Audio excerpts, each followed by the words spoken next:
안녕하세요. 피부 건강설계 생기한의원 마포공덕점 원장 이은정입니다. 이번에는 굉장히 흔하지만 또 한편으론 잘 인지하지 못하고 잘 발견하지 못하는 편평사마귀의 모든 궁금증을 저희 직원분과 함께 이야기 나눠보도록 할게요. 얼굴에 오돌도돌 뭔가 만져지는데 이게 뾰루진 것 같기도 하고 아닌 것 같기도 하고 좀 헷갈리는 경우가 있죠. 혹은 잡티인 줄 알았다가 이상하게 계속 번져나가는 경우도 있습니다. 만약 갈색 혹은 피부색의 조그만 점 같은 것이 점점 퍼져나간다면 편평사마귀를 의심해 볼 수 있습니다.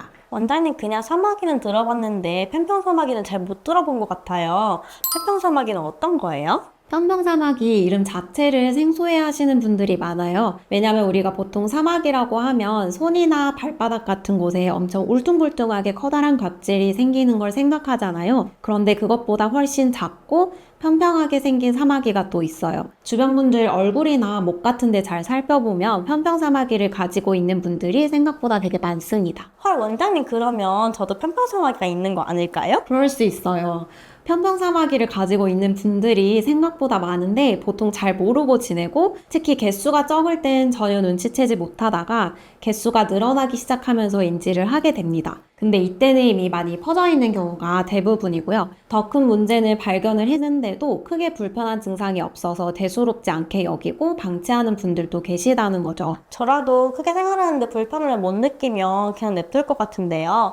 편평사마귀는 왜 생기는 거예요? 사마귀들이 생기는 이유는 HPV라고 하는 인유두종 바이러스에 감염이 돼서 생기는 건데요. 피부 바깥층인 표피에 바이러스가 들어오면 얘네가 각질을 과도하게 만들어내고 주변 모세혈관을 끌어다가 영양분으로 삼으면서 증식하는 거예요. 편평사마귀도 똑같은데요. 인유두종 바이러스지만 그 중에서도 다른 유형의 바이러스가 감염이 된 것이고 이 바이러스가 피부에 평평한 모양의 각질을 새롭게 만들어내는 겁니다. 바이러스 정말 무서운 거네요. 원장님 편평사마귀가 얼굴에 닿았을 때는 다른 질환들과 구분하는 방법이 따로 있을까요? 우선 1차적으로 생긴 모양을 보고 구분을 하는 건데요. 보통 갈색이나 피부색으로 지름 1, 2mm 정도 크기 점 같은 것들이 있으면 편평사마귀로 의심해 볼 수 있고요. 물론 그것보다 더 큰 경우도 있습니다. 그리고 그냥 보기에는 점 같은데 손으로 이렇게 쓱쓱 만져보면 주변 피부보다는 살짝 올라와 있다는 느낌이 있을 거예요. 그리고 점점 개수가 늘어나거나 혹은 어느 날 갑자기 확 늘어났다 하면 사마귀구나 하고 더 확신을 할 수 있습니다. 모양, 색, 개수 이렇게 세 가지로 구분할 수 있을 것 같은데요. 근데 편평사마귀가 눈에 보이지 않는 곳에 나타나면 모를 것 같은데 혹시 눈에 보이는 것 말고 느껴지는 다른 증상은 없을까요? 네, 거의 없어요. 그런데 간혹 편평사마귀가 붉은 뾰루지처럼 올라오면서 급격하게 퍼지는 경우가 있거든요. 활동성 사마귀인 경우인데 그때는 가려움증을 느끼는 경우가 많습니다. 이런 붉은 뾰루지 말고도 아까 말씀드린 일반적인 갈색 점 같은 편평사마귀도 가끔씩 가려울 때도 있기는 해요. 보통 그렇게 가려울 때 긁으면서 잘 퍼져나가는 편입니다. 오히려 모르고 가려워서 긁었다가 더 퍼질 수 있겠네요. 그럼 이걸 최대한 빨리 치료를 해야 될 것 같은데요. 저는 그냥 점처럼 생기고 저한테 거슬리지 않으면 치료를 안 해도 되지 않나 생각을 했거든요. 네, 근데 치료를 하셔야 됩니다.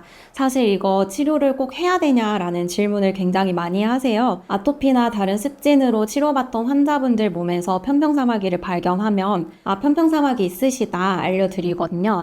그러면 거의 대부분의 환자분들께서 꼭 치료를 해야 되는 건가요? 이렇게 물어보시더라고요. 근데 아까 편평사마귀는 바이러스 감염으로 인한 질환이라고 말씀드렸잖아요. 그냥 내버려두면 면역력이 약화되었을 때 언제든지 바이러스가 주변으로 퍼져나가면서 번질 수가 있습니다. 면역력이 약화되었을 때 바이러스가 주변으로 퍼진다고 하셨는데 어떤 경우에 면역력이 약화되는 거예요? 스트레스를 많이 받는다거나 잠을 못 자고 과로해서 몸이 너무 피곤하다거나 이런 이유들로 내 면역력이 약화되었을 때 언제든지 바이러스가 주변으로 퍼져나갈 수 있어요. 또 문제는 같이 사는 가족처럼 밀접 접촉이 있는 주변인들한테도 감염이 될 수 있다는 겁니다. 사마귀는 특히 습한 환경을 좋아해서 젖은 수건을 같이 쓴다거나 목욕을 같이 한다거나 하면 번질 수가 있어요. 그래서 편평사마귀가 물론 미용상의 문제로 제거를 많이 하시지만 사실은 바이러스 감염 질환이기 때문에 치료를 해주시는 것이 필요합니다. 원장님 편평사마귀를 치료하고 나서도 다시 잘 생긴다 그러는데 왜 그런 거예요? 네, 맞아요. 편평사마귀는 제거 시술을 받은 이후에도 다시 올라오는 경우가 많은데 이렇게 재발률이 높은 이유는 계속해서 말씀드리고 있는 바이러스 때문입니다. 바이러스가 있기 때문에 사마귀 각질이 피부 위로 생겨난 건데 겉에서 결과물인 각질만 제거한다면 피부 안에 바이러스가 활동하고 있는 한 당연히 각질이 다시 생길 수 있겠죠. 주로 레이저 시술이나 혹은 가끔 바르는 연고를 사용하기도 하는데 이런 것들은 다 각질 제거에 초점을 맞춘 치료법이거든요. 그래서 치료 이후에 또다시 각질이 올라오는 경우가 많고 다시 평평사마귀가 재발을 하는 거죠. 그러면 바이러스를 제거하면 되는 거 아니에요? 그쵸. 많은 분들이 그러면 왜 바이러스를 제거하지 않는 거냐라고 의문이 드실 거예요. 근데 사실 이 사마귀 바이러스를 완전히 죽일 수 있는 약은 현재 없습니다.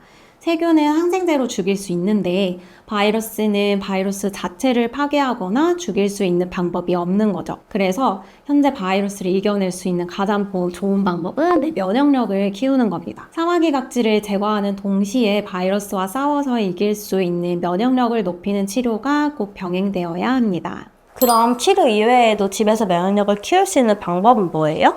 사실 면역력을 키울 수 있는 방법은 여러분들이 다 알고 있는 것들이에요. 잘 자고 건강한 식습관을 유지하고 또 스트레스를 당연히 받지 않는 게 좋겠지만 스트레스를 받더라도 이걸 해소할 수 있는 나만의 해소법을 한 가지씩 만들어 놓는 것이 필요합니다. 그리고 걷기 운동 같은 가벼운 운동도 같이 해주시는 게 좋고요. 네, 오늘 편평사마귀에 대해 많은 걸 알게 된 것 같아요. 원장님 마지막으로 한 말씀 해주세요. 네, 평소에 내 피부 상태를 잘 관찰해 보시고 혹시 편평사마귀로 의심되는 상황이 있다면 의료진과 꼭 상의하셔서 빨리 치료하시길 바라겠습니다. 이상 피부건강설계 생기한의와 마포봉덕점 이은정 원장이었습니다.